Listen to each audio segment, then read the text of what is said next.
Chers frères et sœurs dans le Seigneur, je vous salue tous dans le nom puissant de notre Seigneur et Sauveur Jésus-Christ. Nous voici encore une fois de plus dans notre émission de prière et d'intercession.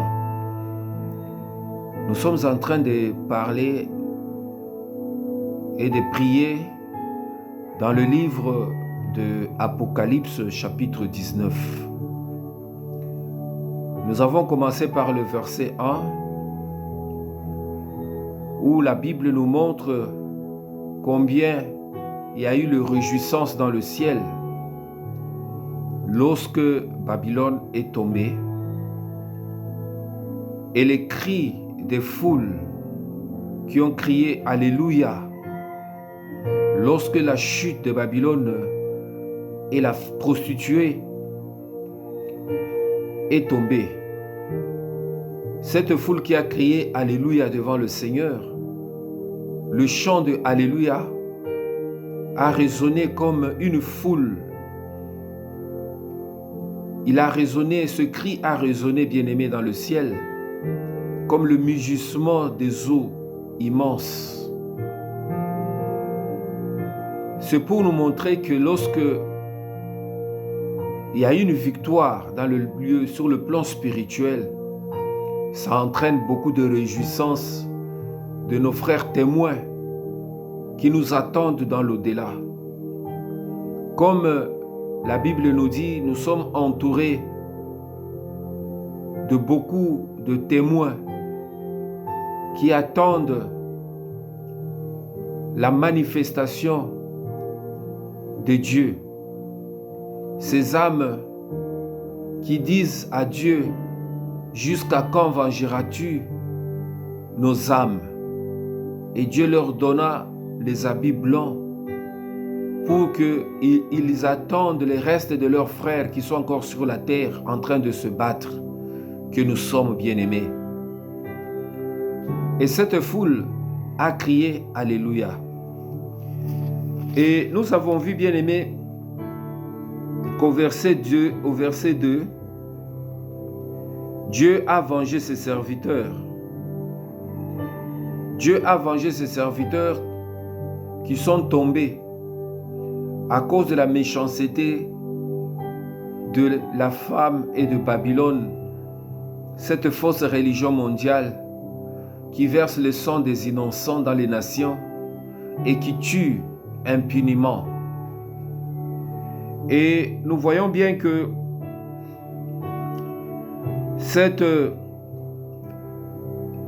ces chants d'allégresse, ce deuxième Alléluia bien-aimé, se manifestait dans le ciel. Et lorsque le peuple de Dieu, le peuple juste de Dieu, dans Apocalypse verset 2, qui dit, oui, ses serviteurs ses jugements sont vrais et justes, car il a jugé la grande prostituée qui corrompait la terre par son immoralité, et il a vengé ses serviteurs en lui redemandant leur sang qu'elle avait versé.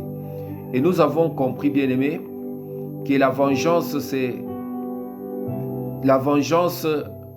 c'est quelque chose que Dieu lui-même fait bien. Voilà pourquoi la Bible dit, ne vous vengez pas. Parce qu'à lui appartient la vengeance et la rétribution. Il arrive toujours dans l'histoire de l'humanité où Dieu regarde et observe comment ses ennemis agissent. Il arrive souvent que Dieu laisse son peuple connaître des bavures de leurs ennemis, subir. Et Dieu attend et regarde comment son peuple se comporte. Il arrive à un moment donné, le cri de douleur, les cris de souffrance de son peuple montent vers lui et Dieu descend pour réagir. C'est ce qu'il avait fait avec le peuple d'Israël lorsqu'ils étaient en Égypte. Bien-aimé, la Bible nous dit que les Égyptiens ont marché sur Israël. En quelque sorte, ils ont fait souffrir le peuple d'Israël pendant plus de 4 siècles. 4 siècles, bien-aimés, c'est à peu près 10 générations. Si nous prenons 40 ans par génération, et lorsque Moïse est né en ces temps-là, Dieu avait déjà parlé qu'il viendrait maintenant sauver son peuple de l'esclavage. Vous voyez comment Dieu a opéré en Égypte, bien-aimé, et comment Dieu a préparé Moïse jusqu'à être pris par la fille de Pharaon pour qu'il soit élevé comme un prince. Et nous savons que Moïse était devant un choix, soit de rester prince ou d'aller vers son peuple qui était en souffrance. C'est comme ça que Moïse est devenu comme l'image de Jésus qui a accepté la souffrance que la divinité. La souffrance, c'est la croix qu'il a portée jusqu'à Golgotha et la mort qu'il a acceptée jusque dans le tombeau où Dieu l'a ressuscité. Le jugement ou la vengeance de Dieu était arrêté parce que Jésus n'a pas voulu que son sang soit vengé, contrairement à Abel qui avait crié par son sang vengeance. Mais le cri d'Abel était en suspens parce que il a fallu que Christ arrête le temps par la grâce en prononçant le mot pardonne-le, pardonne-le Père, pardonne-le car ils ne savent pas ce qu'ils font. C'est pour nous montrer, bien-aimés, que Dieu a attendu pendant autant d'années, plus de 2000 ans aujourd'hui, pour que l'humanité se convertisse. Mais au contraire, les hommes se sont rendus encore incrédules. Ils se sont mis dans des postures qui déshonorent la parole de Dieu et qui humilient les saints des saints. Voilà pourquoi, bien-aimés, Dieu est descendu maintenant pour venger son nom et son peuple, ses serviteurs. C'est ce qui explique le verset 2 de Apocalypse 19. Et lorsque nous allons au verset 3, bien-aimés, on nous parle de la fumée de la ville qui s'élève au siècle des siècles. Lorsque nous disons au verset 3, ils dirent une seconde fois Alléluia, la fumée de cette ville s'élève au siècle des siècles, tous les rois de la terre pleureront et se lamenteront. Ils verront la fumée de la ville incendiée. Nous voyons bien aimé ici que la fumée représente le feu. Dieu exerce le jugement par le feu. C'est ainsi bien aimé que il y a plusieurs manières de manifester le jugement par le feu. Il l'avait fait à Sodome et Gomorrhe, mais maintenant il peut le faire aussi par toutes sortes de guerres que nous voyons. C'est le feu, c'est des bombes qui tombent. Dieu exerce le jugement bien aimé pour pouvoir venger son nom. Voilà pourquoi bien aimé, le feu témoigne aussi la puissance et la grandeur de Dieu. Et nous avons lu plusieurs versets pour ceux qui ont suivi l'émission qui vient de passer, qu'il y a eu de villes qui ont été brûlées, des fumées se sont levées parce que Dieu voulait venger son nom. Donc aujourd'hui, bien-aimés, nous allons parler sur le verset 4 qui dit « Les 24 vieillards glorifient Dieu ». Dans Apocalypse chapitre 19, verset 4. Les 24 êtres vivants, les 24 êtres vivants se prosternèrent alors et adorèrent Dieu qui est assis sur le trône en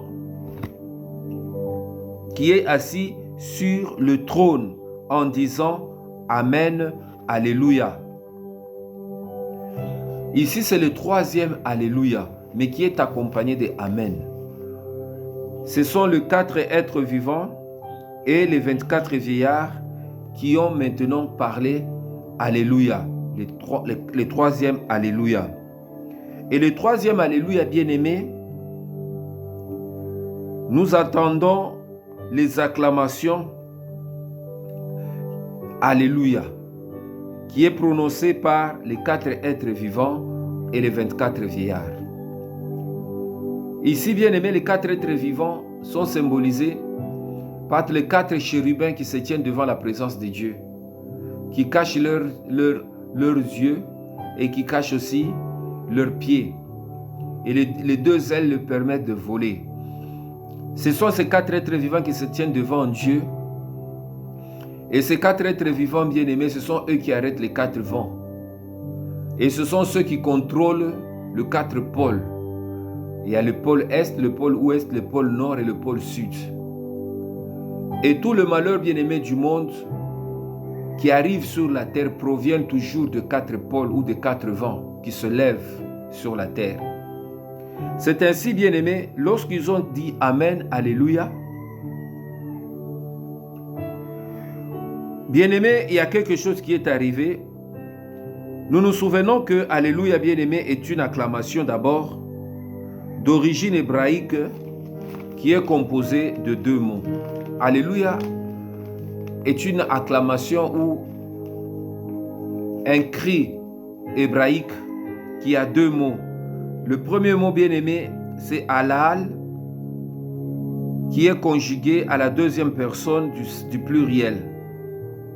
Halal, c'est l'impératif. C'est l'impératif, bien-aimé. Bien-aimé, Halal est le nom de Yahweh ou de Yah. Donc, le nom de Yahweh ou de Yah. Donc, Alléluia signifie louer Yahweh. Louer Yahweh.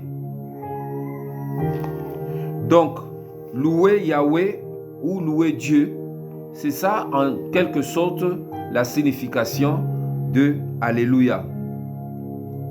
Et le deuxième bien-aimé, qui explique l'allégresse. Donc, Alléluia exprime l'allégresse. L'allégresse qui célèbre la gloire du Créateur qui est souverain de l'humanité. Donc, nous célébrons nous sommes en joie ou nous sommes dans l'allégresse et nous célébrons la gloire de notre Créateur. Notre Créateur qui est le souverain de l'univers. Et notre expression, lorsque nous exprimons notre allégresse, c'est ça quand lorsque nous crions Alléluia. Allégresse de quoi, bien-aimé? De ce que Dieu fait. De ce que sa parole de Dieu est vraie. Et lorsque nous disons Alléluia, nous disons que la parole de Dieu, elle est vraie. Nous acquiesçons, nous acceptons. Donc, bien-aimés, dans Apocalypse chapitre 19, verset 1, nous lisons au nom de Jésus. Apocalypse chapitre 19. Au verset 1, la parole de Dieu dit ceci. Après cela, j'entendis dans le ciel comme une voix forte d'une foule nombreuse qui disait Alléluia, le salut, la gloire et la puissance sont à notre Dieu. C'est ça, Alléluia, qui parle du salut, qui parle de la gloire et qui parle de la puissance qui est à notre Dieu. On reconnaît que c'est Dieu qui donne la puissance. On reconnaît que c'est Dieu qui donne la gloire. On reconnaît c'est Dieu qui est tout puissant. Voilà pourquoi on a crié Alléluia. Donc, bien aimé, le verset 4 ici, nous voyons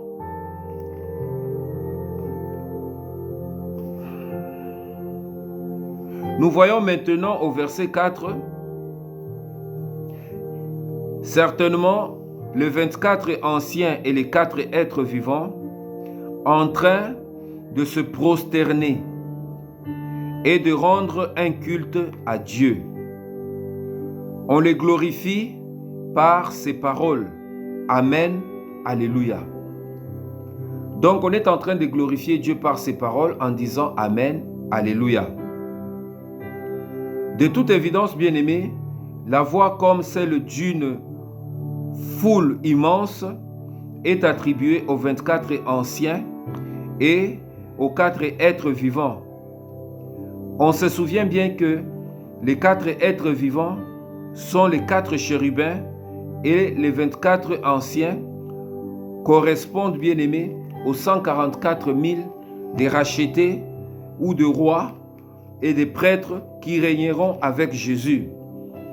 Donc, cela est l'image, lorsque nous voyons les 4 êtres vivants, c'est ce que j'avais expliqué, l'image de chérubins, 4 chérubins qui se tiennent devant Dieu, et les 24 vieillards est l'image des 144 000 personnes qui est composée de rois, des prêtres et des serviteurs de Dieu qui n'ont pas connu le péché. Ces êtres spirituels bien-aimés ont élevé en effet, tout comme Jésus et tout comme Jésus bien-aimé est le Tout-Puissant. Jésus est le Tout-Puissant. Une voix semblable à des grandes eaux. Une voix semblable à des grandes eaux. Une grande multitude crie devant le Seigneur. Et cela est manifesté dans Apocalypse chapitre 2 jusqu'à 10. Apocalypse chapitre 2 jusqu'à 10 dit ceci. Apocalypse plutôt 5, verset 2. Et je vis un autre ange puissant qui criait d'une voix forte, qui est digne d'ouvrir le livre et d'en rompre le sceau. Au verset 10, tu as fait d'eux un royaume des sacrificateurs pour notre Dieu, et ils régneront sur la terre. Qui est digne d'ouvrir le livre et d'en rompre le sceau. Et Jean était en train de pleurer que personne n'a pu ouvrir le livre, mais Jésus a ouvert ses livres et il a rompu les sceaux. C'est pour nous montrer combien Jésus-Christ est très important dans la hiérarchie céleste. Et ces choses bien-aimées témoignent combien la divinité de Jésus-Christ est respectée dans le ciel. Donc ici, bien-aimés, nous devons comprendre que le mot Alléluia, c'est un cri de triomphe. Et cela n'est pas seulement Alléluia que nous disons couramment, mais Alléluia renferme en lui le germe de la puissance, du salut et de la gloire. C'est-à-dire, lorsque nous prononçons Alléluia, sachant que nous sommes en train de manifester le salut de Dieu dans notre vie, dans ce monde, manifester la puissance de Dieu et manifester la gloire du Seigneur. Alors, ces choses se font manifester dans le monde spirituel. Lorsque tu as des problèmes, lorsque tu as des difficultés, lorsque tu cries Alléluia avec foi, le mot Alléluia renferme à lui le salut. C'est-à-dire le salut, Dieu amène le salut. Là où il n'y a pas le salut, Dieu manifeste sa gloire. Là où il n'y a pas la gloire de Dieu, et Dieu manifeste sa puissance. Là où il y a un problème qui demande la puissance. Voilà pourquoi le mot Alléluia témoigne de la louange. Alléluia a dégagé le salut lorsque Israël était face à Jéricho. Ils ont été sauvés des murailles de Jéricho. Et la gloire de Dieu est descendue par une puissance qui s'est manifestée lorsqu'ils ont tourné 7 fois cette ville. Et le 7e jour, ils ont crié des cris de triomphe. Alléluia. Les murs ont été ébranlés. Et c'est ce qui s'est passé au temps de Paul et Silas. Lorsqu'ils étaient en prison, ils ont crié Alléluia. Ils ont chanté la louange à Dieu. Et l'ange est descendu, manifestant le salut. La gloire de Dieu est descendue dans cette prison. Et la puissance de Dieu a ébranlé les fondements de la prison, jusqu'à ce que même les liens et les chaînes se sont rompus. C'est pour nous dire, bien-aimés, que Alléluia dans la révélation, lorsque nous parlons, nous chantons ou nous crions Alléluia dans la révélation, cela dégage une puissance incommensurable, que personne bien-aimé ne peut arrêter. Même si on est en face d'une adversité, on est en face d'une situation incontrôlée, on est pris dans le piège de l'ennemi, on est face à la tentation, on est face à un incident majeur. Lorsqu'on crie seulement Alléluia, cela fait appel à un Dieu qui apporte le salut, qui manifeste sa gloire et qui manifeste sa puissance. Voilà pourquoi, bien-aimés, nous ne devons jamais oublier cela. Et lorsque nous disons Alléluia, nous sommes en train d'élever Dieu, de louer Dieu. Et nous savons que Dieu siège au milieu de la louange. Le cri Alléluia, bien-aimé, va directement vers le trône. Et le trône, bien-aimé, regarde qui m'élève ainsi sur la terre. Et il voit son serviteur, sa servante, ses enfants qui sont revêtus des habits de louange. Et ces habits-là, bien-aimés, vont attirer la gloire de Dieu, car Dieu siège au milieu de louanges de son peuple. Quel que soit le problème que tu peux connaître dans ta vie, tu vas vivre le salut. Quelles que soient les difficultés qui peuvent t'arriver, Dieu va manifester sa gloire. Quel que soit le blocage que tu peux connaître, Dieu va manifester sa puissance. C'est ça la réponse que Dieu donne à celui qui dit Alléluia. Ici, les 24 vieillards et les 4 êtres vivants bien-aimés ont crié Alléluia. Et lorsqu'ils ont crié Alléluia, bien-aimés, le deuxième Alléluia, ils l'ont accompagné de Amen. Bien-aimés, Amen n'est pas aussi un nom ou un nom qui n'a pas de sens dans la Bible. Le mot Amen, bien-aimé, est indissociablement lié à la vérité. C'est un mot qui est lié à la vérité. Pourquoi la vérité? Parce que chaque fois que la vérité est annoncée, c'est que quand on dit Amen, lorsque le prédicateur prêche, et ce qu'il dit là, tu es convaincu que c'est la vérité, tu dis Amen. Ce que tu dis, ainsi soit-il, que cela est vrai, que cela s'accomplisse, c'est ezala bongo et kotika la PC bongo. Donc Amen permet, bien-aimé, dans le cadre d'une prière de groupe, de donner son assentiment sur les paroles qui viennent d'être prononcées et que l'on tient pour vraies. Lorsqu'on est dans une prière de groupe ou en groupe de prière, et lorsque quelqu'un est en train de diriger une prière, et tout ce qu'il dit ou il témoigne, et que toi tu dis Amen, c'est-à-dire que c'est la vérité, tu t'associes ou tu approuves plutôt les paroles de modérateur qui conduit la prière, et tu dis que c'est vrai, c'est que tu dis Amen. Et lorsque tu dis Amen, c'est que tu approuves, bien-aimé. Ou lorsque quelqu'un est en train de prier, et ce qu'il prie là, selon la parole de Dieu, tu dis Seigneur, Amen, que cette parole s'accomplisse, que cette prière soit manifestée, car cette prière est vraie. Bien-aimé, Jésus est appelé l'Amen, le témoin fidèle et véritable, l'auteur de la création de Dieu. Dans Apocalypse chapitre 3, verset 14, bien-aimé, la parole de Dieu dit ceci: écrit à l'ange de l'église de Laodicée, voici ce que dit l'Amen, le témoin fidèle, le véritable, le commencement de la création. Le témoin fidèle et véritable, le commencement de la création. Le commencement de la création. Donc Jésus, bien-aimé, il est aussi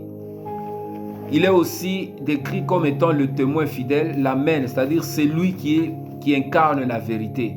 Voilà pourquoi Jésus pouvait dire en vérité, je vous l'ai dit. Pourquoi? Parce que l'Amen est toujours lié à la vérité. Lorsqu'il y a une vérité qui sort de la bouche de Dieu, nous crions Amen. Lorsque nous disons Amen, nous manifestons la vérité, nous croyons à cette vérité et nous disons que cette vérité va s'accomplir, bien-aimé, dans notre vie. C'est ça le sens, bien-aimé, de cela. Cette interjection, bien-aimé, vient de hébreu. Il signifie « ainsi soit-il », que cela soit vrai, c'est la vérité. Donc, lorsque nous disons « Amen », c'est une interjection qui vient de l'hébreu, qui signifie tout simplement « ainsi soit-il », qui est en dehors de ce qui est dit, on ne peut pas ajouter autre chose, que ceci doit s'accomplir, et c'est ça même la vérité absolue. Donc, bien-aimés, comme nous l'avons dit, cela est lié à la vérité. Le mot Amen permet, comme nous l'avons dit dans une prière de groupe, de prouver notre assentiment. Donc, bien-aimés, Jésus-Christ est appelé le témoin, l'Amen ou le témoin véritable. Et c'est ce que nous venons de lire. Donc, en Jean, bien-aimé, chapitre 6, versets 4 à 7. Jean chapitre 6, versets 4 à 7.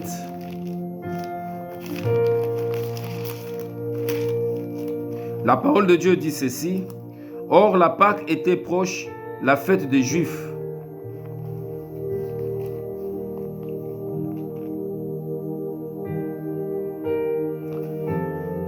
Or, la Pâque était proche, la fête des Juifs. Ayant levé les yeux et voyant qu'une grande foule venait à lui, Jésus dit à Philippe, où achèterons-nous les pains pour ces gens à manger? Il disait cela pour l'éprouver, car il savait qu'il allait faire.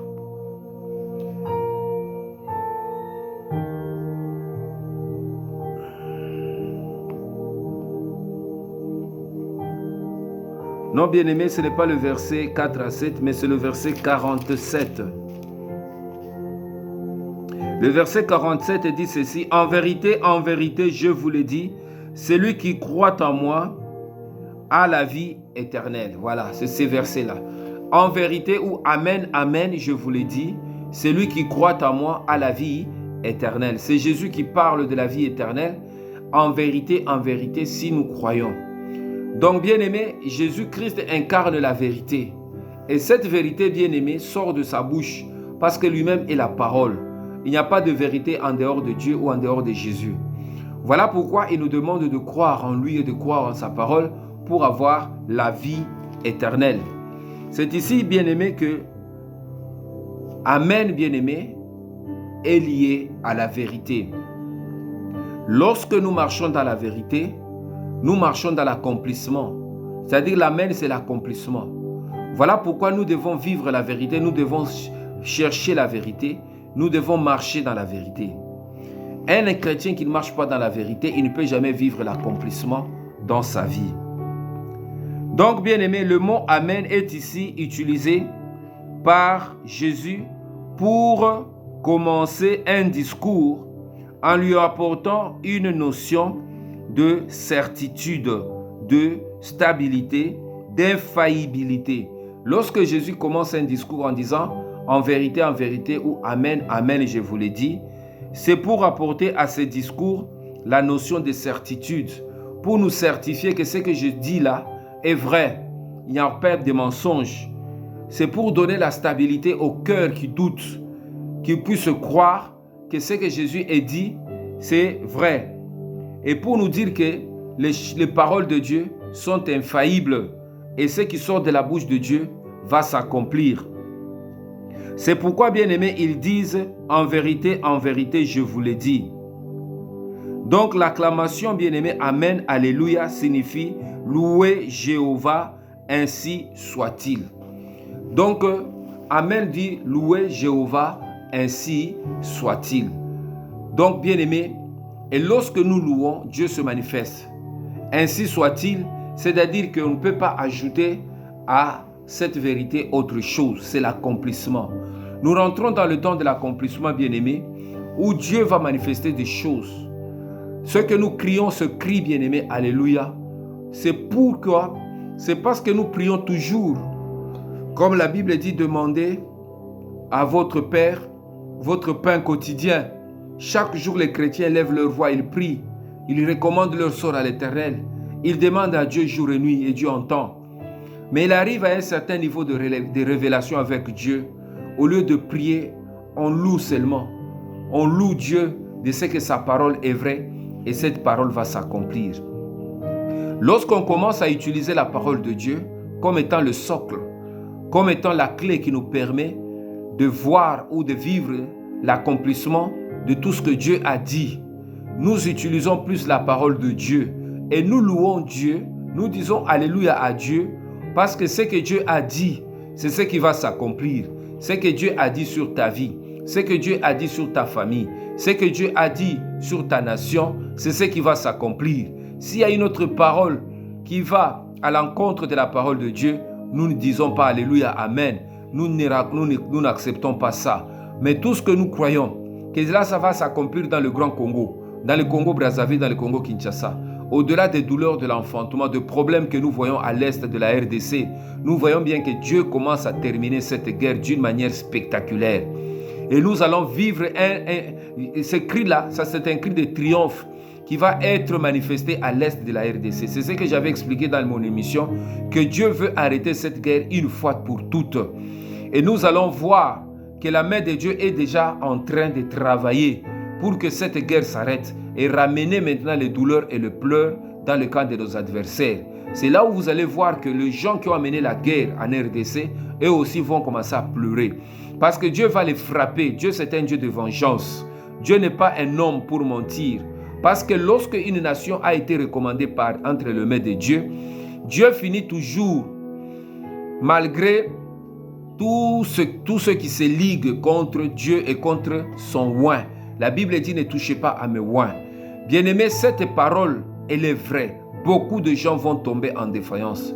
Dieu va confondre beaucoup de gens en ce moment, en cette année 2025. Voilà pourquoi, bien-aimés, marchons dans la vérité. Aimons la vérité. Vivons la vérité parce que Dieu est la vérité. En dehors de la vérité, Dieu n'a pas d'autre habit qu'il porte. Voilà pourquoi nous allons prier, bien-aimés. Amen, alléluia. Amen, alléluia. Amen, alléluia. Ta parole est Amen et alléluia, Seigneur. Ce que ta parole dit est vrai. Ce que ta parole dit est vrai, ô Saint des Saints, ô Prince de paix, ô étendard de victoire, ô solution à tous les problèmes. Je crois en ta parole, ô éternel Dieu. Je crois en ta puissance, ô Saint des Saints. Je crois en ton amour. Tout ce que tu as dit sur moi, sur ma vie, je dis Alléluia, Amen. Tu as dit, je serai avec vous jusqu'à la fin du temps. Je ne vous laisserai point et je ne vous abandonnerai point. Amen, Alléluia. Tu as dit dans ta parole, je suis venu pour que mes brebis aient la vie et qu'ils soient dans l'abondance. Je dis Amen, Alléluia. Tu as dit, celui qui touche à mes enfants touche à la prunelle de l'œil de Dieu. Je dis Amen, Alléluia. Tu as dit, l'Éternel combattra pour vous, gardez silence. Je dis Amen, Alléluia. Tu as dit dans ta parole, l'or et l'argent m'appartiennent. Je dis Amen, Alléluia. Tu as dit, voici les signes qui accompagneront ceux qui auront cru à mon nom. Je dis Amen, Alléluia. Tu as dit, vous recevrez une puissance, le Saint-Esprit survenant sur vous, et vous serez mes témoins à Jérusalem, en Judée et en Samarie, et dans toutes les contrées de la terre. Je dis Amen, Alléluia. Tu as dit, je vous ai donné le pouvoir de marcher sur le serpent, sur le scorpion et sur toute la puissance de l'ennemi, et rien ne peut vous nuire. Je dis Amen, Alléluia. Tu as dit dans ta parole, l'Éternel gardera ton départ et ton retour. Je dis Amen, Alléluia. Tu as dit, la main de l'Éternel n'est pas courte pour agir, mais ce sont vos péchés qui mettent une séparation entre lui et vous. Je dis Amen, Alléluia. Tu as dit, Demandez et vous recevrez. Cherchez et vous trouverez. Frappez et l'on vous ouvrira la porte. Je dis Amen. Alléluia. Tu as dit, si mes paroles demeurent en vous, demandez tout ce que vous avez besoin et votre Père qui est dans le ciel vous donnera. Je dis Amen. Alléluia. Seigneur, ta parole est vraie. Ta parole est véritable. Ta parole témoigne la vérité, la puissance immuable, que personne ne peut changer, parce que cette vérité, elle est absolue. Tout ce qui sort de la bouche de Dieu est Amen, et je dis Amen, Alléluia. C'est toi qui accomplis tes merveilles, parce que Seigneur, tu as dit dans ta parole, à moi la vengeance, à moi la rétribution. Je dis Amen, Alléluia. C'est toi qui as aimé Jacob et tu as haï Ésaü. Je dis Amen, Alléluia. Tu fais miséricorde à qui tu veux et tu fais aussi, Seigneur notre Dieu, justice à qui tu veux. Je dis Amen, Alléluia. Tes jugements sont élevés au-dessus de nos pensées. Ta parole éternelle, notre Dieu, elle ne revient pas vers toi sans avoir abreuvé la terre, comme la pluie qui ne remonte pas sans avoir arrosé la terre. Je dis Amen, Alléluia. Père, tout ce que tu dis, tout ce que ta parole dit s'accomplit.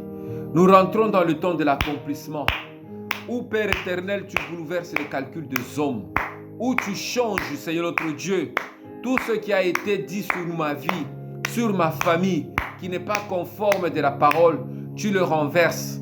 Toute malédiction, comme tu avais changé la malédiction, Père, qui pesait sur la tribu de Lévi, Lévi qui était frappé à cause de leur ancêtre qui avait découvert, Père éternel, la servante ou la concubine de son père, la nudité de la concubine ou de la concubine de son père.